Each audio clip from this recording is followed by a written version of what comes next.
నేను ఒక వ్యక్తి నాతో శిష్యుడే, నేను శిష్యుని ఎదిగింపజేసిన, కానీ వాడి ద్వారా నేను చాలా బాధలు పడ్డా. చాలా బాధలంటే ఒక్కొక్కసారి అనిపిస్తుంది ఏంటంటే, నేను పేరు చెప్పను కానీ నేను చెప్పాను వీళ్ళకు, స్వామికి సాగర్కి చెప్పాను, నేను డైరీలో పేరు రాసుకున్నా నాన్న, ఒకవేళ దేవుడు నన్ను పిలిస్తే నా శవం దగ్గర కూడా రానియద్దని చెప్పాను. ఎందుకంటే నేను 10 సంవత్సరాలు నా దగ్గర పెట్టుకొని నేను తిండి పెట్టి బట్టలు ఇచ్చి వాళ్ళకు, నా దగ్గర శిష్యులకు ఏం నేర్పినంటే డబ్బు ఆశ నేర్పలే, మోకళ్ళ ప్రార్థన, ఇసుకతో ప్రార్థన, కంకరతో ప్రార్థన నేర్పిన. తర్వాత నేను గర్వపడ్డా, 10 మందిని తయారు చేసినాను నేను. అందులో ఒక బోధకుడు ద్వారా చాలా బాధ కలిగింది నాకు. బాధ అంటే వారు చేసే క్రియలను బట్టి చాలా విశ్వాసంతో బాధపడలేదు, చాలా బాధపడి దేవుని దగ్గర నేను డైరీలో రాసుకున్నాను. అమ్మగారు ఇప్పుడు చెప్తున్నా, వాడు నేను ఒకవేళ దేవుడు పిలిస్తే నా దగ్గరికి రావద్దు, వాడిని రానియొద్దని చెప్పిన స్వామికి సాగర్కు. కానీ ఒకరోజు ఏం జరిగిందంటే, అది చెప్పిన 2-3 రోజులకే ఒకరోజు అయ్యగారు అన్న కడుపులో తలకాయ పెట్టిండు. ప్రైజ్ గాడ్, హల్లెలూయా. అప్పటికి వీళ్ళు అన్నారు, మీరు అంటారు కానీ దగ్గరికి అయితే ఐస్ అయిపోతారు, మిమ్మల్ని అందరూ క్షమిస్తారు అన్నారు. లేదు అన్నాను. అన్న వారానికే నా కడుపులో తలకాయ పెట్టి, అయ్యగారండి ప్రైజ్లాడండి అయ్యగారు అన్నాడు. నేను ప్రభులో ప్రార్థిస్తున్నా కనుక నేను ఏదైతే కోప్పడ్డానో ఆ సెకండ్లో నా కోపం తెలిపింది. ప్రైజ్ గాడ్, హల్లెలూయా. అంటే దైవ సేవకుడికి ఉండే ఆలోచన, ప్రేమించే గుణం ఉంటుంది, క్షమించే గుణం ఉంటుంది. ఇది అందరికీ మనకు ఉండాలి. దేవుని నామానికి ప్రైజ్ గాడ్, హల్లెలూయా. కొద్ది సమయంలో దేవుని యొక్క వాక్యాన్ని మనం ముగించుకుందాం. ఎక్కడ శోధన ఉంటుందో అక్కడ దేవుడు ఉంటాడు. హల్లెలూయా.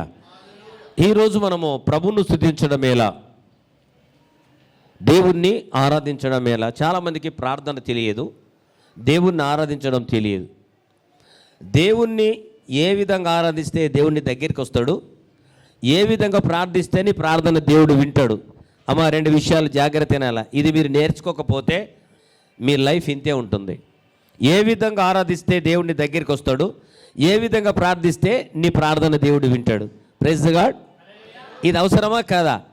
ఇది తెలియకపోవడం వలన మీరు చేసే ఆరాధన, మీరు చేసే ప్రార్థనను బట్టి దేవుడు మీకు ఆన్సర్ ఇస్తలేడు.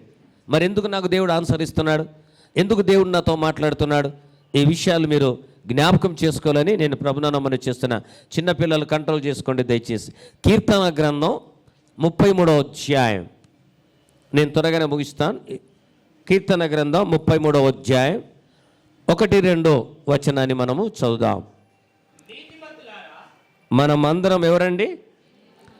ఈ వాక్యము తాను చదువుతుంటే మన అందరం అందం. ప్రైజ్ గాడ్, హల్లెలూయా. 1 నుంచి 2 వచనాల వరకు తాను చదువుతుంటే మనందరము అందం. ఓకేనమ్మా? అర్థమైందా కాలేదా? సే ప్రైజ్ గాడ్, హల్లెలూయా. చదవండి.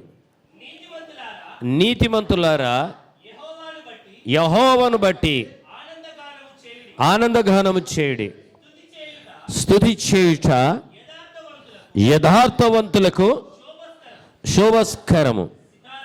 సితారతో యెహోవాను స్తుతించుడి, 10 తంతుల స్వరమండలముతో. Praise God.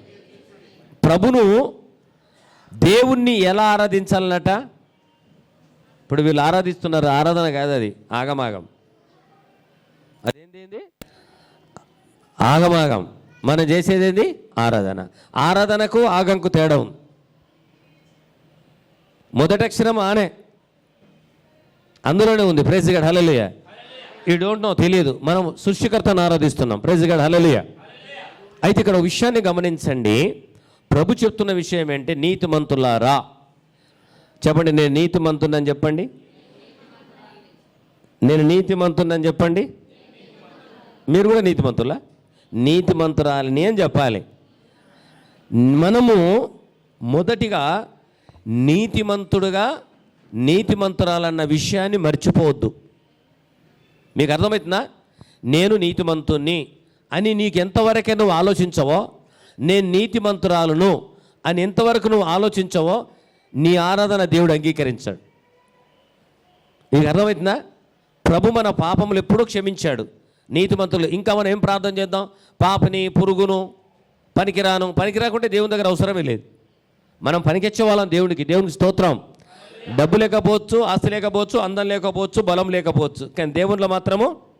మీకు ఒక విషయం చెప్తున్నాను, మనము యేసు ప్రభును నమ్మడమే దానికన్నా పెద్ద బహుమానము, దానికన్నా ధనము, దానికన్నా ధనవంతులు ఇంకోటి లేదు. Praise God. అందరు చప్పట్లు కొట్టాలా. Praise God. యేసయ్యను నమ్మడమే ప్రపంచంలో మన ధనవంతులం. ఎందుకు? ఇక్కడ నుంచి ఇక్కడున్నా అక్కడున్నా మనకు 2 సేఫ్టీ స్థలం ఉన్నది. నమ్మని వాళ్ళకి మాత్రం ఇక్కడనే కానీ అక్కడ లేదు. కనుక మనం ధన్యులం.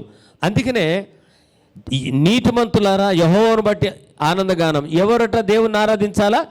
మొదటగా నేను నీతిమంతుణ్ణి, నీతిమంతురాలను అని నువ్వు దేవుణ్ణి ఆరాధించే ముందు నీ హృదయంలో పెట్టుకొని నువ్వు దేవుని దగ్గర ఆరాధన చెయ్యి. నువ్వు ఆరాధన చెయ్యి. అప్పుడు చేయుడి. స్తుతి చేయుట యథార్థవంతులకు శోభస్కరం. ఇప్పుడు మనం ఏం చేసినాం? స్తుతి చేస్తున్నాం. సమయం ఎక్కువైనా అమ్మగారిని అమ్మగారి టైం అయిందన్న స్తుతి టైమే. దేవుని నామానికి స్తోత్రం. చూశారా అమ్మగారు భాషలతో మాట్లాడుతూ ఎంత ఆరాధనలోకి వెళ్ళిపోతుందంటే అర్థం ఏంటంటే యథార్థవంతులు దేవుణ్ణి ఆరాధించుట శోభస్కరం. నీతిమంతులు యథార్థవంతులు. మనము నీతిమంతులుగా ఉండాలా, యథార్థవంతులుగా మనము. అప్పుడే మన ప్రార్థన దేవుడు, మన ఆరాధన దేవుడు అంగీకరిస్తాడు. రెండోది ఏమంటుండే ఇక్కడ? ఏ విధంగా ఆరాధించాలట?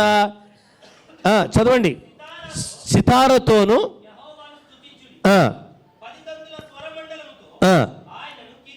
దేవునికి స్తోత్రం. హల్లెలూయా.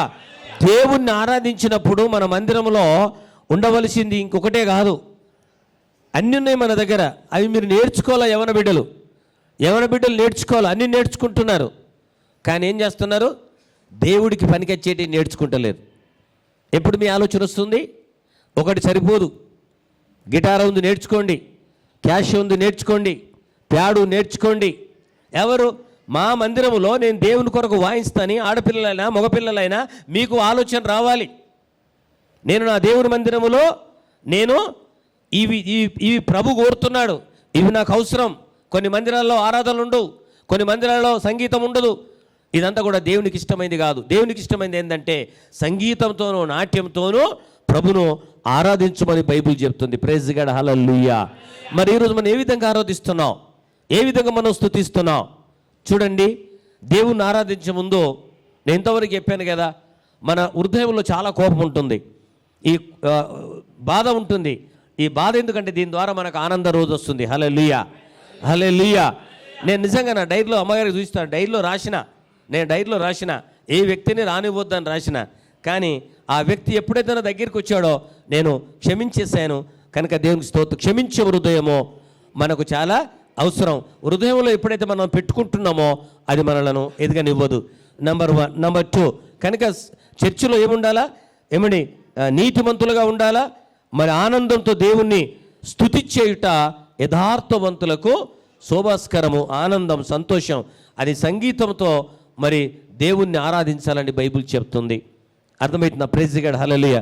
కొంతమంది ఈ రోజుల్లో యూట్యూబ్లో చూస్తున్నాం, స్త్రీలు మాట్లాడకూడదు, మౌనంగా ఉండాలి, ఆరాధించకూడదు, సంగీతం వాయించకూడదు. ఇదంతా సాతాను ఆలోచన. బైబిల్ ఉన్నది మాత్రం ఉన్నట్లు మనము చెప్పాలి. బైబిల్ ఉన్నది ప్రకారము మనము దేవుణ్ణి ఆరాధించాలని బైబిల్ గ్రంథం చెప్తుంది. యోహాను సువార్త 4వ అధ్యాయంలో 23-24 వచనంలో ప్రభు ఈ విధంగా మాట్లాడుచున్నాడు. ఒకసారి మనము దేవుని వాక్యాన్ని చూద్దాం. యోహాను సువార్త 4వ అధ్యాయము 23-24 వచనం. అయితే చూడండి, అయితే యథార్థంగా ఆరాధించువారు ఆత్మతోను సత్యముతోను. ఇక్కడ మీరు చాలా జాగ్రత్తగా వినాలి. అమ్మ, అందరు వింటున్నారా? Praise God. హల్లెలూయా. నేను ఎవరినో ఒక ప్రశ్న అడుగుతా, ఎవరిలో వాళ్ళు అడుగుతా, డిస్టర్బ్ ఉన్న వాళ్ళని అడుగుతా, నిజంగా ఇంటున్న అడగా. వింటున్న వాళ్ళకు అడగవలసిన అవసరం ఏమీ లేదు. Praise God. హల్లెలూయా. మన సంఘం ఏందండి? ప్రభును ఆరాధించే సంఘం. ఇది అపోస్తుల సంఘం. ఇది అపోస్తుల సంఘం మీద కట్టబడి ఉన్నది. దేవుని నామానికి స్తోత్రం కలుగును గాక. హల్లెలూయా. ఈ 23లో మీరు గమనించండి. Praise God. హల్లెలూయా. చేతుల్లో దేవునికి స్తోత్రం చెప్పండి. హల్లెలూయా. సరే, మళ్ళీ చెప్తున్నా, మీరు ఆరాధించిన ఇన్ని సంవత్సరాలయే దేవుడు మీ ఆరాధన ఎందుకు అంగీకరిస్తలేడు? మీరు ప్రార్థన చేస్తున్నా మీ ప్రార్థన ఎందుకు వింటలేడు? దీనికి బైబిల్ ఆధారంగా దేవుడు మీతో మాట్లాడుతున్నాడు. ఈరోజు దేవుడు నాతో మాట్లాడాలా, నా ప్రార్థన వినాలని ఆశ ఉంటే వాక్యం వినండి. లేదు నేను అట్లనే ఉంటా ఇట్లనే అంటే మాత్రం మీ ఇష్టం వచ్చిన ఉండొచ్చు. Praise God. హల్లెలూయా. మళ్ళీ చూద్దాం, జాగ్రత్తనండి. అయితే యథార్థముగా ఆరాధించువారు. అమ్మా వింటున్నారా? ఏమవుతుందంటే నా చూపు మీ అందరి మీద పడి నేను కూడా డిస్టర్బ్ అవుతున్నా. వాక్యం వినండి, మీరు ఇటే ఉండండి, వచ్చేటోళ్ళు వస్తూనే ఉంటారు. దేవునికి స్తోత్రం కలుగునుగాక. హల్లెలూయా. అయితే యథార్థముగా ఆరాధించువారు. ఏమండి? యథార్థంగా. ఇప్పుడు ఆయన వచ్చి నన్ను క్షమించమన్నాడు. నా కడుపులో తలకాయ పెట్టిన తర్వాత నేను క్షమించకపోతే నేను దేవుని యథార్థంగా ఆరాధిస్తానా? లేదు. మళ్ళీ చెప్తున్నాను, అయితే యథార్థంగా ఆరాధించేవారు ఆత్మతోను. దేంతో ఆరాధించాలమ్మా? ఆత్మతో. నువ్వు ఆత్మతో ఆరాధించాలంటే ఏం చేయాలా? ఆత్మను పొందుకోవాలి. Praise God. హల్లెలూయా. ఆత్మతోను సత్యముతోను తండ్రిని ఆరాధించు కాలము వచ్చుచున్నది. తండ్రిని ఆరాధించు కాలం, క్షమించాలి, మళ్ళా జాగ్రత్తగానండి. తండ్రిని ఆరాధించు కాలం వచ్చుచున్నది. అది ఇప్పుడును వచ్చేయున్నది. అది వచ్చేయున్నది. ఇప్పుడు మనం ఎట్లా ఆరాధన చేయాలట? ఆత్మతోను సత్యముతోను. మళ్ళీ చెప్తున్నా, ఆత్మతోను సత్యంతోను ఆరాధించు కాలం వచ్చుచున్నది, వచ్చే ఉన్నది. తన్ను ఆరాధించువారు అట్టివారే కావాలని తండ్రి కోరుచున్నాడు. హల్లెలూయా. నన్ను ఆరాధించేవారు అట్టివారు కావాలని తండ్రి కోరుచున్నాడు. ఇంకోటి ఏమంటాడు? దేవుడు ఆత్మ గనుక. ఏనండి అమ్మ వింటున్నా, దేవుడు ఆత్మ గనుక ఆయనను ఆరాధించువారు. పరిశుద్ధాత్మ ఎవరండి? దేవుడే. ఆత్మ ఎవరండి? దేవుడే. ఇక్కడ ఏమన్నాడు? దేవుడు ఆత్మ గనుక. ఈ ఆత్మ లేని సంఘాలన్నీ కూడా ఆరిపోయే సంఘాలు. ఇవన్నీ యూట్యూబ్లో ఉన్నట్టు పెట్టాలండి. ఆత్మ లేని సంఘాలన్నీ ఆరిపోయే సంఘాలు, ఆత్మ ఉన్న సంఘాలని వెలిగించే సంఘాలు. దేవుడు ఇక్కడ క్లియర్గా ఒప్పుకుంటున్నాడు. ఇక్కడ ఆత్మ, దేవుడే ఆత్మను ఒప్పుకుంటున్నాడు, ఆత్మ దేవుడని ఒప్పుకుంటున్నాడు. Praise God. హల్లెలూయా. దేవుడు ఆత్మ గనుక ఆయనను ఆరాధించువారు ఆత్మతోను. ఏం చేయాలా? దేవుని ఇప్పుడు మనం ఆరాధించడానికి వచ్చినాం కదా, ఆత్మతోను సత్యముతోను ఆరాధింపవలెను. సత్యంతో ఆరాధింపవలెను. Praise God. హల్లెలూయా. దేవుని బిడ్డలారా, మీకు విషయం తెలియజేస్తున్నాను, జాగ్రత్తగా వినండి. Praise God. Hallelujah. Praise God. Hallelujah. ప్రార్థించే ముందు మీకు వాక్యం వినాలి. ప్రార్థించే ముందు మీరు చేయవలసిందేంది? దేవుణ్ణి ఆరాధించినప్పుడు దేవుడి యొక్క సన్నిధి నీ దగ్గరికి వస్తుంది. హల్లెలూయా. అప్పుడు మళ్ళీ చెప్తున్నాను, నువ్వు దేవుణ్ణి ఆరాధిస్తున్నప్పుడు దేవుని సన్నిధిలోకి వస్తుంది కనుక నీ ఆరాధన దేవుడు అంగీకరిస్తాడు. అప్పుడు నువ్వు ఏం చేయాలి? దేవునితో మాట్లాడము నేర్చుకోవాలి. Praise God. హల్లెలూయా. మొదటగా దేవుని నువ్వు ఆరాధించాలి. మొదటగా నువ్వు ప్రార్థన చేయకూడదు. నీ మోకల్లాని దేవుని దగ్గర ఆరాధన చేయి. ఏ విధంగా ఆరాధన చేయి? సత్యముతోను ఆత్మతోను ఆత్మతోను దేవుని దగ్గర ఆరాధన చేయి. మరి సత్యం అంటే ఏంటి? ఆత్మ అంటే ఏంటి? కొంతమంది ప్రార్థన చేస్తుంటారు, ఆరాధన చేస్తుంటారు, పాట పాడుతుంటాం, ఏం చేస్తుంటాం? దేవుని దగ్గర ఉంటాం, ఆరాధన చేస్తూ రే తలిపేసిన వేయలేదా? దేవానికి స్తోత్రం. వాళ్ళు నచ్చరా చూడు, స్తోత్రం. ఇక్కడ స్తోత్రం చెప్తావు, నీ మైండ్ అంతా ఎక్కడ ఉంటుంది? డేక్షల దగ్గర ఎవరు వస్తున్నారో, ఏం జరుగుతుందో వాళ్ళని తిట్టుకుంటా, వీళ్ళని తిట్టుకుంటా. నీవు ఈ విధంగా ఆరాధించినప్పుడు నీ ఆరాధన దేవుని దగ్గరికి వెళ్ళదు. అందుకనే దేవుని దగ్గర నుంచి వచ్చే ఆశీర్వాదం పొందుకోకపోతున్నారు. దయచేసి ఈ వాక్యం విన్నాక మీరు చెయ్యండి, కూర్చున్న స్థలంలో మీకు దేవుడు ఆశీర్వదిస్తాడు. Praise God. హల్లెలూయా. మేము అదే చేస్తున్నాం పాస్టర్లో. మేము పాట పాడుతూ మోకాళ్ళ మీద ఉండి, ఈరోజు కూడా మళ్ళా రాత్రి 8 గంటలకు మోకాళ్ళ మీద ఉండి పాట పాడుతూ దేవుని ఆరాధించిన తర్వాత వాక్యం చదివి ప్రార్థన చేస్తాం. అందుకనే దేవుడు మా ప్రార్థన అంగీకరిస్తున్నాడు. దేవునికి స్తోత్రం. హల్లెలూయా. ఈరోజు మీ జీవితంలో కూడా మరి అందుకనే దేవుణ్ణి ఆత్మతోనూ సత్యంతోనూ ఆరాధింప, యథార్థంగా దేవుణ్ణి ఆరాధించాలి. యథార్థం అర్థమైంది, ఎలాంటి శత్రువులు ఉన్నా వారు మనల్ని క్షమించినా క్షమించకపోయినా మనం మాత్రము క్షమించాలి. దేవుని నామానికి స్తోత్రం. Praise God. Hallelujah. Hallelujah. Hallelujah. మనం క్షమిస్తే మనకు 2 ఆశీర్వాదం వస్తుంది, వారు క్షమించినా క్షమించకపోయినా.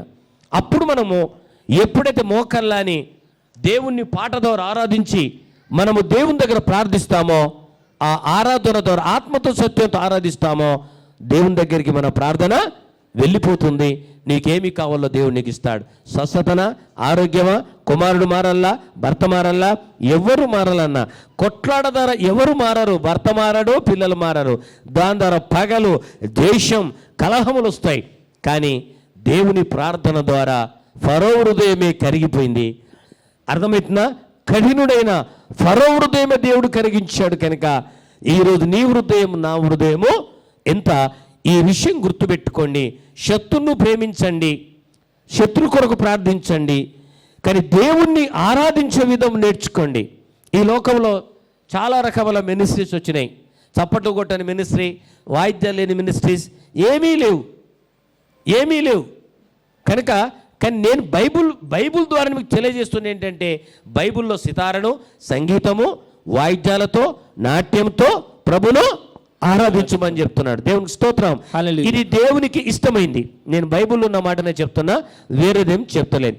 రోమిల్ రాసిన పత్రిక 17వ వచనం చూద్దాం. రోమిల్ రాసిన పత్రిక 10వ అధ్యాయము 17వ వచనం చూద్దాం. కాగా వినుట వలన విశ్వాసము కలుగును. మరి దేని వల్ల మనకు విశ్వాసం కలుగుతుంది? ఇప్పుడు ఈ మాటలు, దేవుడి మాటలు మీరు వింటే, నేను ఎందుకు గద్దిస్తున్నా మిమ్మలను?